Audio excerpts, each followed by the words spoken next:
Le SMA, notre mission, votre réussite. Bienvenue dans Transmission, le podcast du service militaire adapté.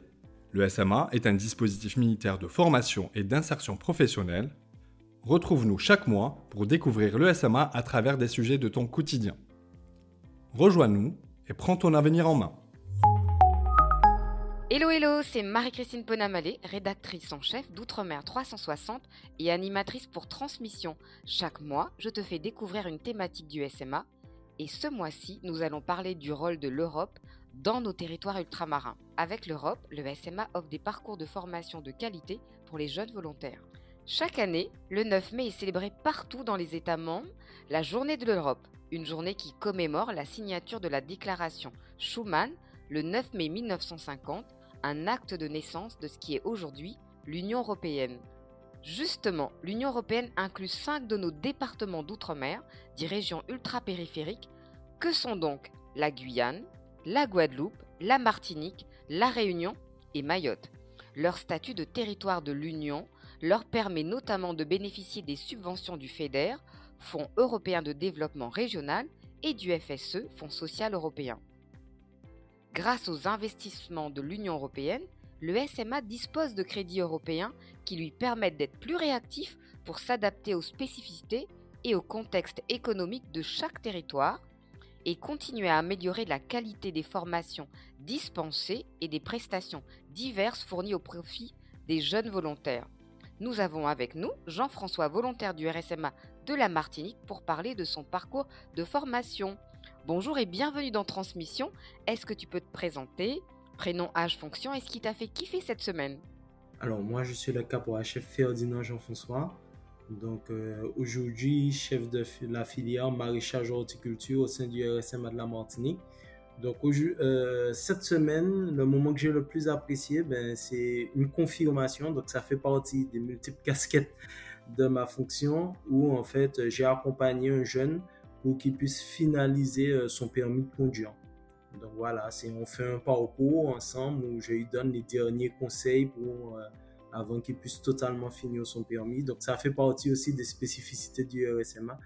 Et j'ai particulièrement apprécié ce moment parce que c'est un jeune qui revient de loin, qui a fait beaucoup d'efforts. Et là, on finalisait son permis pour que par la suite, on puisse l'insérer plus facilement sur le plan professionnel. Donc ça, c'est des moments qui n'ont pas de prix, qui sont vraiment géniaux. Très bien. Alors, est-ce que tu peux expliquer un petit peu plus ce que tu fais au SMA en ce moment? Alors, j'ai un parcours de formation assez atypique. Il faut savoir que j'ai rejoint le RSMA en 2019, on va dire au plus bas échelon, en tant que volontaire stagiaire. Initialement, je suis rentré pour agrandir mon champ de compétences. Donc, c'était pour passer les permis du groupe long, donc poids lourd, super poids lourd, éventuellement bus. Une fois la formation acquise, on va dire que je suis tombé amoureux du concept RSMA et je me suis dit si ça a été une plus-value dans ma vie, il n'y a pas de raison que ça ne le soit pas dans la vie de d'autres jeunes Martiniquais. Et j'ai eu la possibilité de devenir aide-encadrant, donc volontaire technicien, en tant que moniteur auto-école. Donc ça a été une expérience vraiment formidable. Et après, je me sentais, on va dire, comme un poisson dans l'eau et j'ai eu de la chance. Et avec la confiance de mes chefs, parce qu'il faut savoir que chez nous, on fonctionne beaucoup à la confiance et qu'en général, on est récompensé lorsque nos chefs sont satisfaits de notre boulot. J'ai eu la possibilité de monter en grade et de devenir un cadre à part entière au sein du RSMA, de devenir chef de la filière maraîchage horticulture. Donc, c'est un retour à mes premiers amours parce qu'il faut savoir que initialement, je suis issu de l'enseignement agricole. Donc là, aujourd'hui, je suis en charge de l'accompagnement, très important, de la formation professionnelle de tous les jeunes qui intègrent la filière maraîchage horticulture. Très bien. Et quels sont les avantages pour toi de suivre un parcours de formation au SMA? Alors, le gros avantage, comme je dis souvent aux jeunes, lorsque je leur présente le SMA, c'est qu'on n'est pas un centre de formation à part entière et on n'est pas l'armée. Non. On a un peu un système hybride entre les deux où on essaye de prendre un peu ce qui se fait de meilleur dans les deux mondes. C'est pas évident, hein, c'est comme tout ce qui est hybride, c'est pas évident, mais je trouve qu'on s'en sort pas trop mal Et aujourd'hui, depuis 2019, j'y suis et je peux vous dire que je vois l'évolution, je vois les progrès. Et ce qui ressort, c'est que c'est avant tout une aventure humaine où on apprend à grandir, tant sur le plan professionnel que personnel.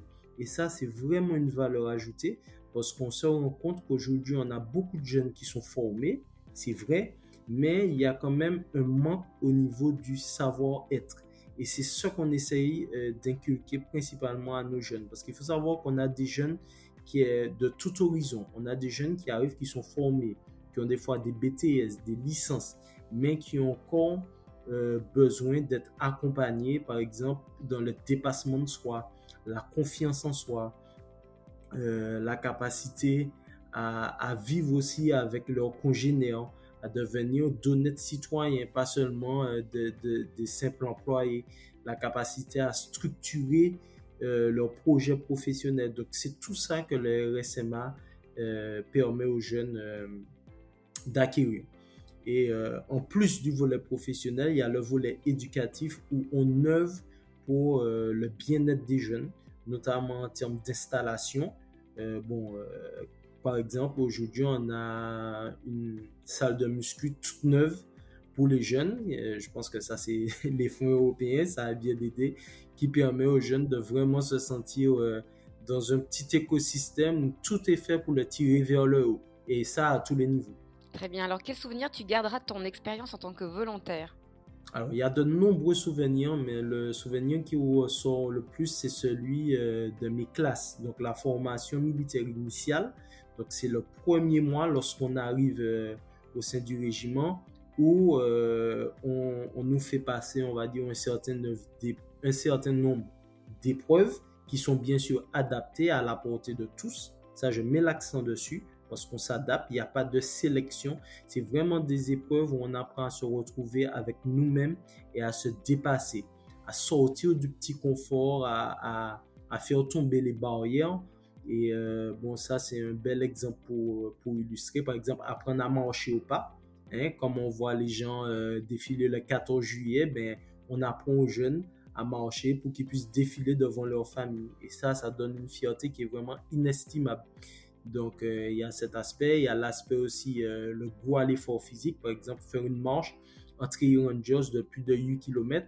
On va demander à un jeune en micro-trottoir avant qu'il intègre le RSMA, est-ce que tu t'imagines faire ça? Il va dire, ah non, je ne suis pas capable, je n'ai jamais fait. Mais il se rend compte que non seulement il est capable de le faire, mais qu'après l'avoir fait, il a envie de découvrir de nouveau où sont ses limites. Et ça, c'est génial.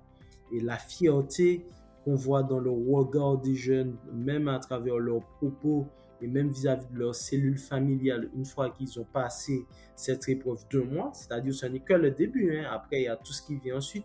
Ça, c'est vraiment inestimable, c'est génial. Et je suis passé par là et j'ai particulièrement apprécié. Alors, on a bien entendu plein de conseils que tu as déjà donnés, mais qu'est-ce que tu peux dire aux jeunes qui ne connaissent pas le SMA? Alors, ce que je peux dire aux jeunes, c'est que vu le contexte actuel qui n'est pas évident, notamment au niveau du marché de l'emploi, il est urgent de ne pas rester stoïque, c'est-à-dire rester à ne rien faire, à tergiverser, à se poser 1000 et 1000 questions avant d'agir. Il faut se lancer. Comme je dis, oser l'aventure RSMA, c'est oser sortir de sa zone de confort, mais en ayant quand même un parachute. C'est-à-dire, il ne risque rien. Il risque juste de réussir. Donc, oser. Et ils ne risquent pas de le regretter. Donc, bien sûr, il y a des gens qui ont déjà un parcours plus ou moins prédéfini. Je ne vais pas non plus vendre du rêve en disant que tout le monde doit passer par le RSMA pour réussir. Mais la majeure partie des jeunes qui se cherchent encore, je pense que le RSMA peut réellement être une plus-value dans leur vie. Donc, venez, découvrez. On est en train de monter justement un système qui permet aux jeunes de toucher un petit peu à plusieurs filières avant de faire un choix définitif. Donc voilà, ils ont tout à gagner à nous rejoindre. Merci beaucoup. Alors tu as dit oser, fierté, autonomie, expérience. On va garder ces mots. Merci beaucoup Jean-François pour ton précieux témoignage. Grâce notamment aux fonds européens, le SMA a pu améliorer son offre de formation professionnelle co-construite avec des acteurs du territoire, en particulier dans le secteur du bâtiment et travaux publics, mais également dans le tourisme, l'hôtellerie, la biodiversité et les énergies renouvelables. Pour comprendre le rôle de l'Union européenne auprès de nos jeunes, nous avons à nos côtés dans Transmission M. Joël Destom, conseiller économique social européen, qui va nous parler des projets portés par l'Europe dans nos outre-mer. Bonjour M. Joël Destom, pouvez-vous vous présenter et nous parler rapidement du CESE européen et de ses missions? Bonjour Madame Ponamale. Pour me présenter, je dirais de façon simple que je suis un citoyen engagé au quotidien dans la réalisation d'activités professionnelles qui sont dédiées à la protection, à la liberté et à la sécurité de mes concitoyens. Je suis un dirigeant d'entreprise qui sont ancrés dans l'économie sociale et solidaire, avec des activités en Outre-mer et dans l'Hexagone. Alors, excepté le temps que je réserve à mes 2 enfants et à la pratique du sport, quand je peux, je consacre l'essentiel de mes activités bénévoles au soutien de l'armée. Je suis réserviste auprès de la gendarmerie Outre-mer, ainsi qu'à la promotion des valeurs européennes, puisque je suis membre du Comité économique et social européen. J'ai beaucoup de plaisir à représenter la société civile organisée ultramarine au sein de ce comité. Le CESE européen, c'est un organe consultatif de l'Union européenne créé il y a un peu plus de 60 ans pour conseiller les responsables politiques européens en émettant des avis au Parlement, au Conseil et à la Commission européenne. Le comité veille à ce que les voix de la société civile participent à la construction de l'Europe. C'est donc un espace unique qui est engagé dans l'intégration européenne et il permet de s'approprier l'Europe, de la rapprocher du citoyen. Nous avons 3 missions principales. Premièrement, un travail permanent sur la diffusion des valeurs. Deuxièmement, un engagement pour garantir que les politiques et les lois correspondent au mieux aux réalités économiques, sociales et civiques de nos territoires. Et puis troisièmement, un investissement considérable pour développer la proximité avec l'opinion publique, être en fait une caisse de résonance, un lieu d'expression et de dialogue. C'est donc naturellement que je m'intéresse aux sujets qui ont un impact sur la vie des ultramarins et inutile de vous dire que la jeunesse est un sujet majeur. Très bien, alors quels sont les enjeux de l'Union européenne dans les Outre-mer et envers les jeunes, puisque vous vous intéressez à la jeunesse? Alors, il n'aura pas échappé que 2022 était l'année consacrée en Europe à la jeunesse. C'était l'année européenne de la jeunesse.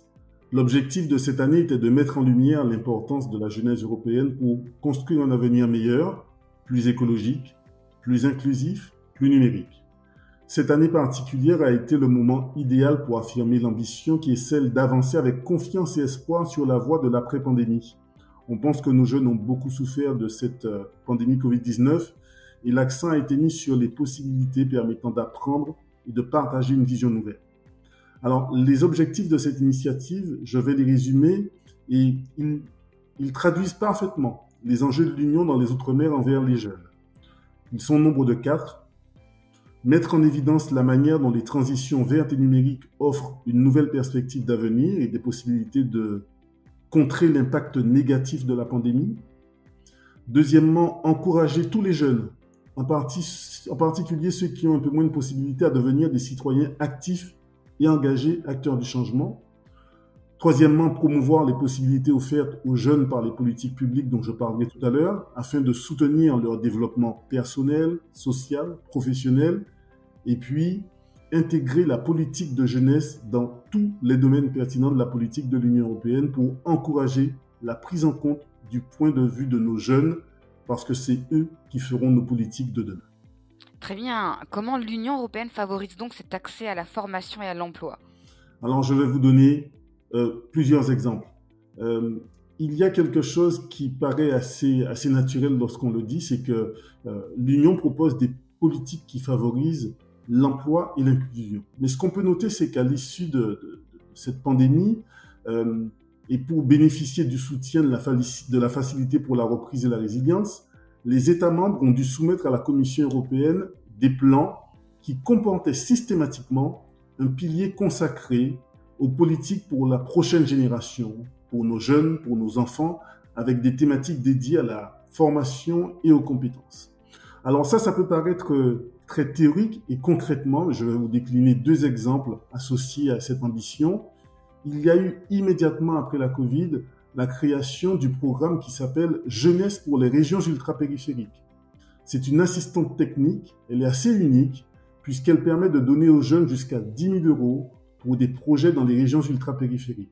Alors, je rappelle rapidement que ce sont nos îles, nos archipels, nos territoires pour la Guyane. Ils sont situés dans l'océan Atlantique. le bassin Caraïbe, la forêt amazonienne et l'océan Indien. Et au total, c'est près de 5 millions de citoyens avec de très nombreux jeunes. Donc le programme encourage la participation des jeunes à la conception et à la mise en œuvre de politiques de cohésion très concrètes. C'est leur avenir, ce sont leurs projets qu'ils peuvent prendre en main. Alors pour en bénéficier, il fallait avoir entre 15 et 24 ans et le projet devait bien évidemment permettre de coller aux objectifs de l'Union européenne. Je vais aussi évoquer un autre exemple qui est significatif, qui est celui du volontariat des jeunes dans l'Union européenne. Vous m'avez posé une question précise. Comment l'Union favorise l'accès à la formation et à l'emploi? Eh bien, sur la base du programme du volontariat des jeunes, il est possible de disposer d'opportunités qui se dessinent bien au-delà des frontières de l'Union européenne pour améliorer la qualité d'une expérience, ce qui fait souvent défaut au début d'une carrière professionnelle. Donc, la mobilité de jeunes volontaires dans l'Union européenne, c'est une réponse avec les premières initiatives qui ont vu le jour en 2022 et la recommandation ferme du Conseil sur ce sujet pour que ce soit un réel enseignement tiré de la crise de Covid-19. Très bien. Alors, quels conseils vous pouvez donner aux jeunes? Alors, quelques conseils très pratiques pour nos jeunes. Premièrement, découvrir le portail européen de la jeunesse. C'est https://youth.europa.eu. C'est un portail qui fournit aux jeunes un maximum d'informations sur les possibilités, les initiatives qui présentent un intérêt pour les jeunes qui vivent, apprennent et travaillent en Europe. On y retrouve de façon très détaillée des éléments concernant les stratégies de l'Union européenne en faveur de la jeunesse, les programmes, les initiatives, je viens d'en évoquer 2, qui sont financés par l'Union pour les jeunes, et puis surtout les possibilités permettant de partir à l'étranger. Nos jeunes vont y retrouver des témoignages d'autres jeunes européens, vont retrouver des fiches thématiques sur le dialogue dans l'Union européenne en faveur de la jeunesse, la participation démocratique, la participation civique, le sport, les études, le volontariat, les stages, les emplois, les échanges scolaires et les échanges avec les établissements scolaires. Bref, autant de rubriques utiles, indispensables pour nos jeunes. Le deuxième conseil très concret que je donnerai, c'est aussi la nécessité de porter attention à un programme spécifique qui s'appelle DiscoverEU. DiscoverEU est une action du programme Erasmus+, qui permet de découvrir l'Europe en vivant de nouvelles expériences. Alors, le voyage se fait en train, mais il existe des exceptions justement pour nos jeunes ultramarins, afin de favoriser les déplacements des îles ou des régions dans lesquelles ils habitent vers l'Europe et vers les pays de l'Europe continentale.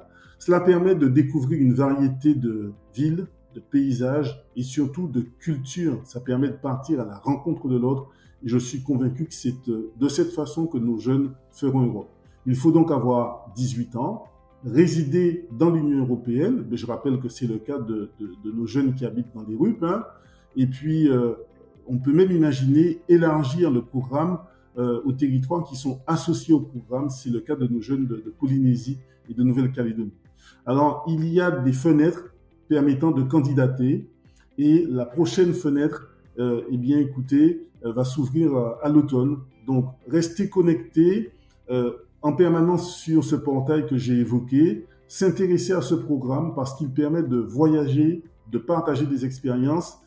Et je vais résumer la recommandation que je fais aux jeunes en une phrase. L'Europe t'attend, c'est bien à toi de faire le premier pas. Merci beaucoup Joël Destom, c'est une phrase que l'on peut aussi également reprendre pour le SMA. Merci pour votre présence avec nous et vos éclairages très précis. Avec le soutien de l'Europe, le SMA investit dans les formations d'avenir.